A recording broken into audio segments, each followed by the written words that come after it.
Good morning. Pems. Listen to VOA, Japanese English listening material site. Australia clashes with China over actor's death penalty by Phil Mercer. June 16, 2020, 6:34 a.m. Sydney. Authorities in Canberra have condemned a death sentence handed down to an Australian actor allegedly caught trafficking drugs in China. Karm Gilespie has been detained in China since 2013, when he was allegedly found in the city of Guangzhou with several kilograms of methamphetamine, a synthetic drug. Public details of his death sentence only emerged last weekend, when it was confirmed he had been convicted on drug charges. Australian officials say the 56-year-old prisoner has had assistance from diplomats since he was detained.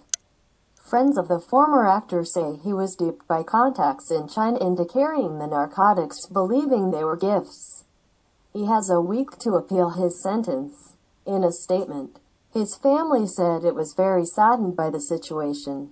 In Canberra, Australian Prime Minister Scott Morrison reiterated his government's position on capital punishment. Australia's opposition to the death penalty is bipartisan, multi-partisan, the unanimous, principled, consistent, and well-known. We will continue to provide Mr. Gilespie with consular assistance and engage China on his case. Our thoughts are with him, his family, and his loved ones, he said.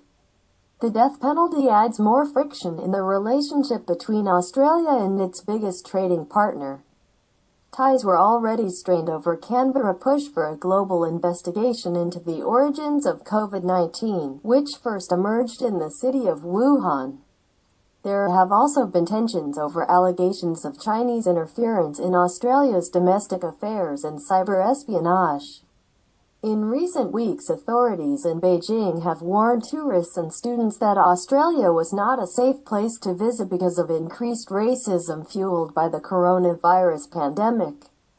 Australian officials and politicians have been careful not to publicly link Mr. Gilespie's case with diplomatic problems, fearing it could harm his appeal. But a Chinese newspaper has criticized Canberra's response to the death sentence, insisting that Australia's attitude to China was becoming increasingly irrational. In 2017, Australia exported $85.7 billion in goods and services to China, equal to more than 6.5% of national income, or gross domestic product. That's all. Thank you. Listen to VOA.